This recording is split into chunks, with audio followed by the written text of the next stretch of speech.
Students, welcome to my channel WB easy learning lab. তোমাদের সকলের প্রতি আমার শুভেচ্ছা রইল। চ্যানেলে যারা নতুন তাদের উদ্দেশ্যে বলবো চ্যানেলটি সাবস্ক্রাইব করে নিতে, অন্যান্য ভিডিওগুলোর নোটিফিকেশান পাওয়ার জন্য। আমি ক্লাস 8-এর প্রথম দিককার লেসনগুলো বাংলা অনুবাদ করে দিয়েছি এবং এক্সারসাইজেস সলভ করে দিয়েছি।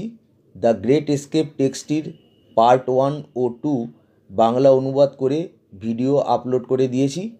ভিডিওগুলো এই ভিডিওটির ডেসক্রিপশান বক্সে পেয়ে যাবে।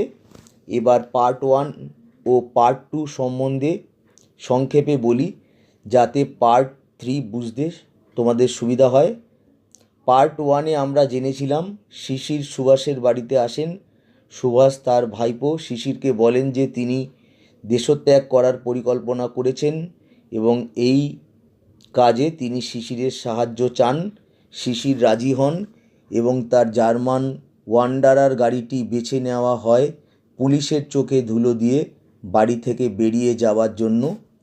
পার্ট 2-এর বিষয়বস্তু হলো সুভাষ আকবর শাহকে কলকাতায় আসতে বলেন, যিনি ছিলেন স্বাধীনতা সংগ্রামে সুভাষের সহযোদ্ধা। দেশত্যাগ করার বিষয়ে সুভাষ আকবর শাহর সাহায্য চান।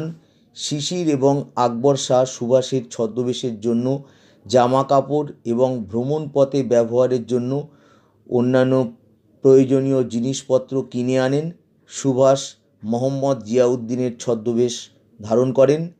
বাড়ির কাউকে না জানিয়ে সুভাষ বাড়ি থেকে বেরিয়ে যাওয়ার সিদ্ধান্ত নেন। এবার পার্ট 3 শুরু করছি। Subhash and Shishir hugged. সুভাষ এবং শিশির হাগড কথাটির অর্থ জড়িয়ে ধরেছিলেন। দ্য ইনার ওয়াল, ভিতরের দিককার দেওয়াল। ভিতরের দিককার দেওয়াল of the long house corridor, দীর্ঘ বাড়ির বারান্দার ভিতরের দিককার দেওয়াল। কিন্তু এখানে দেওয়ালকে কেউ জড়িয়ে ধরে না, তাই তারা দেওয়ালের গা ঘেঁষে এগোলেন। বাড়ির ভিতর দিককার যে বারান্দার যে দেওয়াল ছিল, সেই দেওয়ালের গা ঘেঁষে তারা এগোলেন সুভাষ এবং শিশির। অ্যান্ড টিপটোয়েড, এবং পা টিপে চললেন down the back stairs. Down মানে সিঁড়ি দিয়ে, ব্যাক স্টেয়ার্স মানে ব্যাক মানে হচ্ছে পিছনে, আর সিঁড়ি স্টেয়ার্স কথাটার অর্থ সিঁড়ি। সিঁড়ি দিয়ে তারা নামলেন পা টিপে, যাতে বাড়ির কেউ টের না পায় সেই কারণে। টু দ্য কার, সিঁড়ি দিয়ে নামলেন, back stairs to the car, গাড়ির কাছে নামলেন। সুভাষ স্যাট ইন দ্য ব্যাক, সুভাষ বসলেন গাড়ির পিছনে। শিশির ড্রোভ দ্য কার, শিশির চালিয়েছিলেন গাড়িটি। হি স্টার্টেড দ্য ইঞ্জিন, তিনি চালু করলেন গাড়ির ইঞ্জিন। অ্যান্ড ড্রোভ আউট, এবং গাড়ি চালিয়ে বেরোলেন from 38/2 Elgin Road. 38/2 Elgin Road, এটা হচ্ছে সুভাষচন্দ্রের বাড়ির ঠিকানা। সেখান থেকে বেরোলেন অ্যাজ হি হ্যাড ডান, যেমন, অ্যাজ মানে যেমন, হি হ্যাড ডান যেমন তিনি করেছিলেন, সো মেনি অনেক, পাস্ট অকেশনস অতীত, পাস্ট মানে অতীত, আর অকেশন মানে ঘটনা, এখানে কিন্তু বার হবে। অ্যাজ হি হ্যাড ডান মানে শিশির পাস্ট অতীতে এরকম অনেকবার ওই বাড়ি থেকে বেরিয়েছিল। তাই এখানে এটাই বোঝানো হয়েছে যে এটা একটা স্বাভাবিক ঘটনা, এইরকম বোঝাতেই বুঝিয়েছে যে তারা যে সুভাষচন্দ্র যে গাড়ির ভিতরে আছে এটা অনেকেই বুঝতে পারেনি, কারণ শিশির তো ওই বাড়ি থেকে অনেকবার আগে এরকম গাড়ি নিয়ে বেরিয়েছিলেন। At Subhas's Elgin Road residence, সুভাষের এলগিন রোডের রেসিডেন্স বাড়িতে। দ্য লাইট গ্লোড, আলো জ্বলছিল। ইন হিজ বেডরুম, তার শোবার ঘরে।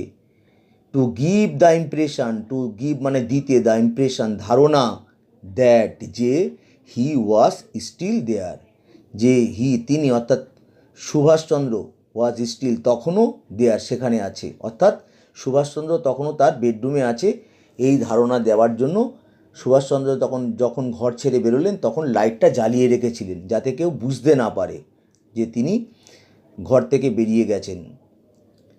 অ্যাজ ক্যালকাটা স্লেপ্ট, অ্যাজ মানে যখন, কলকাতার লোকজন স্লেপ্ট ঘুমিয়েছিলেন।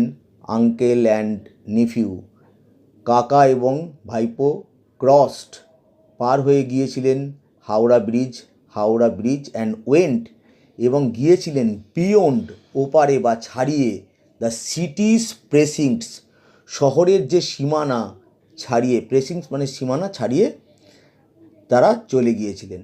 সুভাষ পোর্ড শিশির কফি, সুভাষ ঢেলে দিয়েছিলেন শিশিরকে কফি ফ্রম এ থার্মোস, একটা থার্মোস ফ্লাক্স থেকে সুভাষ শিশিরকে কফি ঢেলে দিয়েছিলেন। থার্মোস ফ্লাক্স তোমরা জানো, এই ফ্লাক্সে কোনো গরম তরল পদার্থ বা পানীয় রাখলে অনেকক্ষণ গরম থাকে। ওই রাতটা শীতের রাত ছিল, তাই সুভাষচন্দ্র শিশিরকে থার্মোস ফ্লাক্স থেকে কফি ঢেলে দিয়েছিলেন। দে শেয়ার্ড, তারা ভাগ করে নিয়েছিলেন, শেয়ার্ড এ ফিউ, কয়েকটি অ্যাংশাস, উদ্বিগ্ন, মুহূর্ত তারা ভাগ করে নিয়েছিলেন, টুগেদার, একত্রে। তারা ভাগ করে নিলেন কেন? হোয়েন দ্য কার ইঞ্জিন ফল্টার্ড, যখন গাড়ির ইঞ্জিনটা ফল্টার্ড, খারাপ হয়ে গিয়েছিল বা বিগড়ে গিয়েছিল, ওয়ান্স, একবার। তো সেই সময় একটু সময় পেয়েছিলেন, গাড়ির ইঞ্জিন খারাপ হয়ে গিয়েছিল, তখন দুজনে কিছু উদ্বিগ্ন মুহূর্ত তারা শেয়ার করে নিয়েছিলেন। তার কারণ সুভাষচন্দ্র দেশের বাইরে চলে যাচ্ছেন, একটা বিরাট ঝুঁকিপূর্ণ কাজ, এরপরে বাড়ির লোকেরা সবাই জেনে যাবে, এবং তখন কি পরিস্থিতি হবে, বা দেশের বাইরে সুভাষ কীরকম থাকবে, দেশের বাইরে বেরোনোটা একটা ঝুঁকিপূর্ণ কাজ। তাই এই চিন্তা করে তারা কয়েক উদ্বিগ্ন মুহূর্ত তারা কাটালেন। ইট স্টার্টেড, ইট বলতে গাড়ির ইঞ্জিনকে বুঝিয়েছে, স্টার্টেড, চালু হয়েছিল, এগেইন, আবার, অ্যান্ড শিশির ড্যাশড, শিশির জোরে ছুটলেন, অ্যাট হাই স্পিড, হাই মানে উচ্চ, স্পিড মানে গতিতে ছুটলেন, শিশির গাড়ি চালিয়ে ছুটলেন। Through the dark night, through মানে মধ্যে দিয়ে, দ্য ডার্ক নাইট, অন্ধকার রাতের মধ্যে দিয়ে খুব জোরে গাড়ি চালিয়ে শিশির চললেন। অ্যাট অ্যারাউন্ড 8:30 AM, প্রায়, অ্যারাউন্ড মানে প্রায়, 8:30 AM, সকালবেলা যখন 8:30 বাজে, 8:30 নাগাদ, দে অ্যারাইভড, তারা পৌঁছে গেলেন, অ্যাট বারাড়িতে পৌঁছে গেলেন। এটা একটা জায়গার নাম, নিয়ার ধানবাদ, এটা ধানবাদের কাছে, এই জায়গাটা ধানবাদের কাছে, এখানে তারা পৌঁছালেন। দে পুট আপ, তারা উঠলেন, at the house of Sisir's brother, তারা উঠলেন একটা বাড়িতে, শিশিরস ব্রাদার, শিশিরের ভাই অশোকের বাড়িতে তারা উঠলেন।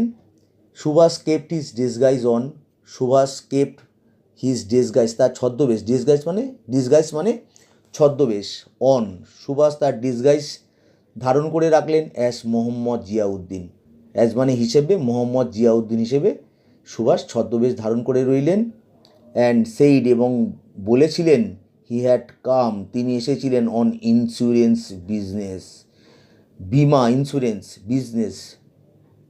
বিমা ব্যবসার কারণে তিনি এসেছিলেন। And was given a room, এবং তাকে দেওয়া হয়েছিল একটি রুম, একটা ঘর দেওয়া হয়েছিল, টু রেস্ট, বিশ্রাম নেওয়ার জন্য, ডিউরিং দ্য ডে, ওই দিনে, ডিউরিং মানে সময় বা কালে, ওই দিনে তাকে বিশ্রাম নেওয়ার জন্য একটা ঘর দেওয়া হয়েছিল।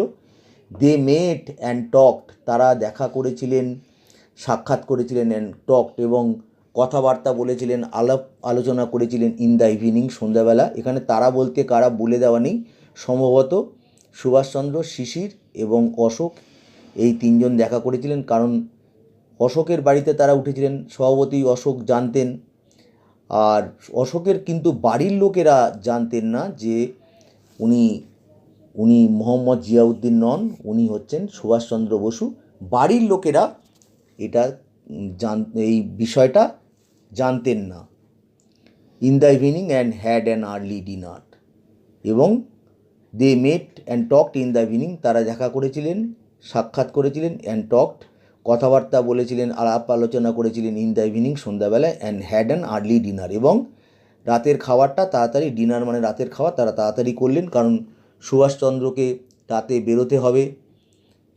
পরের প্যারা, Mohammad Ziauddin left alone, Mohammad Ziauddin left, ছেড়ে গেলেন, অ্যালোন, একা, ফর গুমো স্টেশনের দিকে মোহাম্মদ জিয়াউদ্দিন একা বেরিয়ে গেলেন। এখানে তোমরা দেখো, সুভাষচন্দ্র যেহেতু মোহাম্মদ জিয়াউদ্দিনের ছদ্মবেশ ধারণ করেছিলেন, তাই এখানে বলা হয়েছে মোহাম্মদ জিয়াউদ্দিন ছেড়ে গেলেন, ওই অশোকের বাড়ি ছেড়ে গেলেন একা গোমো স্টেশনের দিকে, হুইচ ওয়াজ, যেটা ছিল, যেই স্টেশনটা ছিল সাম ডিস্টেন্স অ্যাওয়ে, কিছু ডিস্টেন্স মানে দূরত্ব, অ্যাওয়ে দূরে। এখানে গোমো স্টেশন সম্পর্কে একটু বলি।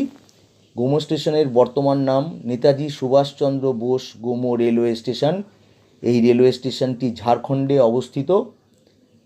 2009 সালের 23শে জানুয়ারি এই স্টেশনটির নামকরণ করা হয় নেতাজি সুভাষচন্দ্র বোস গোমো রেলওয়ে স্টেশন। নেতাজি সুভাষচন্দ্র বোসকে সম্মান জানাতে এই স্টেশনটির নামকরণ নেতাজি সুভাষচন্দ্র বোসের নামে রাখা হয়েছিল। He wanted to catch the Delhi কালকা মেল ফ্রম দেয়ার। তিনি, Netaji Subhashchandra, wanted to catch, ধরতে চেয়েছিলেন দিল্লি কালকা মেইল ফ্রম দেয়ার, সেখান থেকে দিল্লি কালকা মেইল, এই ট্রেনটি তিনি ধরতে চেয়েছিলেন। এবার দিল্লি কালকা মেল সম্পর্কে একটু বলি। 2021 সালের 23শে জানুয়ারি এই দিল্লি কালকা মেলের নাম বদল করে রাখা হয় নেতাজি এক্সপ্রেস। এই এক্সপ্রেসটির নামকরণ এরকম করা হয়েছিল, পুনরায় নাম দেওয়া হয়েছিল নেতাজি সুভাষচন্দ্র বোসের নামে, এই মহান স্বাধীনতা সংগ্রামীকে সম্মান জানাতে, শ্রদ্ধা জানাতে। পরে প্যারা, এ লিটল ফার্দার, অল্প দূরে, from the house, Sisir picked him up, Sisir তুলে নিয়েছিলেন, ইন হিজ ওয়ান্ডারার, শিশির তুলে নিয়েছিলেন, হিম, নেতাজি সুভাষচন্দ্র বোসকে তুলে নিয়েছিলেন। আগেই বললাম যে নেতাজি সুভাষচন্দ্র বোস বাড়ি থেকে বেরিয়েছিলেন। He wanted to catch the Delhi কালকা mail from there, Gomoh station থেকে দিল্লি কালকা মেল ধরতে চেয়েছিলেন নেতাজি সুভাষচন্দ্র বোস, আর একাই বেরিয়েছিলেন। এ লিটিল ফার্দার, বাড়ি থেকে কিছুটা দূরে গিয়ে, ফ্রম দ্য হাউস, বাড়ি থেকে, শিশির পিকড হিম আপ, শিশির তাকে তুলে নিয়েছিলেন, আপ, ইন হিজ ওয়ান্ডারার, তার গাড়িতে, ওয়ান্ডারার গাড়িতে শিশির তাকে তুলে নিয়েছিলেন। অর্থাৎ সুভাষচন্দ্র বাড়ি থেকে বেরোনোর কিছুক্ষণ পরে শিশির বাড়ি থেকে গাড়ি নিয়ে, ওয়ান্ডারার গাড়ি নিয়ে ওই বাড়ি থেকে বেরিয়েছিলেন এবং কিছুটা দূরে রাস্তায় গিয়ে তিনি সুভাষচন্দ্রকে গাড়িতে তুলে নিয়েছিলেন, যাতে কেউ জানতে না পারে বা বুঝতে না পারে, সেই কারণে। অ্যান্ড ড্রোভ টুয়ার্ডস, এবং তারা ড্রোভ, গাড়ি চালিয়ে গেলেন, টুয়ার্ডস মানে দিকে, দ্য রেলওয়ে স্টেশন, তারা রেলওয়ে স্টেশনের দিকে গেলেন। They reached Gomoh station in the moonlit night, তারা পৌঁছলেন, শিশির এবং সুভাষচন্দ্র দুজনে পৌঁছালেন গোমো স্টেশনে, ইন দ্য মুনলিট নাইট, চন্দ্রালোকিত রাত্রে, যে রাতে চাঁদের আলো ছিল। এ স্লিপি পোর্টার, একটা নিদ্রাচ্ছন্ন বা তন্দ্রাচ্ছন্ন পোর্টার কুলি, কালেক্টেড দেয়ার লাগেজ, সংগ্রহ করে নিয়েছিল বা তুলে নিয়েছিল, দেয়ার, তাদের লাগেজ, তাদের জিনিসপত্র একটা কুলি তুলে নিয়েছিল। রাত্রিবেলা ছিল, তাই স্বভাবতই ওই কুলিটির তন্দ্রাভাব ছিল, এখানে সেটাই বোঝানো হয়েছে। পরের প্যারা, আই অ্যাম অফ, আমি চলে যাচ্ছি, ইউ গো ব্যাক, তুমি ফিরে যাও, সুভাষ সেইড, সুভাষ বলেছিলেন, অ্যাজ পার্টিং ওয়ার্ডস, বিদায়ী, পার্টিং মানে বিদায়ী, ওয়ার্ডস কথা, পার্টিং কথা হিসেবে সুভাষচন্দ্র তার ভাইপোকে বললেন, আমি চলে যাচ্ছি, তুমি ফিরে যাও। বিদায়ী কথা, বিদায় নেওয়ার সময় যে কথা বলা হয়, মানে কারোর থেকে কেউ যখন বিদায় নেয় যে কথাগুলো বলা হয় তাকে ইংলিশে পার্টিং ওয়ার্ডস বলা হয়। শিশির ওয়াচড, শিশির লক্ষ্য করেছিলেন, হিম, তাকে, অর্থাৎ সুভাষচন্দ্রকে, মাউন্ট দ্য রেলওয়ে ওভারব্রিজ, উঠতে, রেলওয়ে ওভারব্রিজ, রেলওয়ের উড়ালপুলে, ওভারব্রিজ কথার বাংলা অর্থ উড়ালপুল, উড়ালপুলে উঠতে দেখলেন। অ্যান্ড ওয়াক, এবং তাকে হেঁটে যেতে দেখলেন। অ্যাক্রস ইট, ইট বলতে এই ওভারব্রিজ বা উড়ালপুল বরাবর তাকে হেঁটে যেতে দেখলেন। উইথ হিজ, সঙ্গে নিয়ে, হিজ, তার, ইউজুয়াল, স্বাভাবিক, ম্যাজেস্টিক, রাজকীয়, গেইড, ভঙ্গি, তার রাজকীয় ভঙ্গিতে তাকে ওই রেলওয়ে স্টেশনের ওভারব্রিজে উঠতে দেখলেন এবং ওই ওভারব্রিজ বরাবর হেঁটে যেতে দেখলেন। সুভাষচন্দ্র তোমরা সকলেই জানো, একজন খুব স্টাইলিশ মানুষ ছিলেন, লোক ছিলেন, সেই জন্য এখানে বলা হয়েছে যে তিনি তিনি দেখলেন যে সুভাষচন্দ্রকে রাজকীয় ভঙ্গিতে হেঁটে যেতে। হি ডিসঅ্যাপিয়ার্ড, তিনি অদৃশ্য হয়ে গিয়েছিলেন ইনটু দ্য ডার্কনেস, অন্ধকারের মধ্যে সুভাষচন্দ্র অদৃশ্য হয়ে গিয়েছিলেন, কারণ ওই জায়গাটা অন্ধকার ছিল।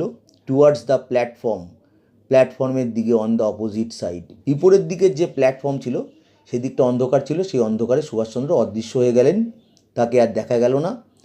দ্য দিল্লি কালকা মেইল রিলিজড স্টিম, দিল্লি কালকা মেইল রিলিজ, ছাড়লো স্টিম মানে হচ্ছে বাষ্প বা ধোঁয়া ছাড়লো। তখনকার দিনের রেলওয়ে ইঞ্জিন কয়লায় চলতো, সেই জন্য ধোঁয়া বেরোতো, কালো ধোঁয়া বেরোতো, তাই এখানে বলা হয়েছে দিল্লি কালকা মেল ছাড়লো স্টিম, ধোঁয়া ছাড়লো। শিশির হার্ড দ্য রিদিমিক ক্লাটার, শিশির শুনতে পেলেন দ্য রিদিমিক ছন্দময় ক্লাটার আওয়াজ অফ দ্য হুইলস, চাকার আওয়াজ শুনলেন, রেলের যে ট্রেনের যে চাকার আওয়াজ সেটা শিশির শুনতে পেলেন। অ্যান্ড এবং দেখেছিলেন দ্য ট্রেন লাইটস, ট্রেনের আলোগুলো মুভিং অ্যাওয়ে, সরে যাচ্ছে, অর্থাৎ ট্রেনটা প্ল্যাটফর্ম ছেড়ে বেরিয়ে যাচ্ছে, এটা শিশির দেখলেন। আশা করি তোমরা বিষয়বস্তু বুঝতে পেরেছো। অসুবিধা হলে কমেন্ট বক্সে জানাবে, তোমাদের প্রশ্নের উত্তর দেব। ভিডিওটা ভালো লাগলে লাইক দিও, আর চ্যানেলটি অবশ্যই সাবস্ক্রাইব করো এবং বন্ধুদের মধ্যে শেয়ার করে দিও। Lots of thanks to you for watching the video. Good bye.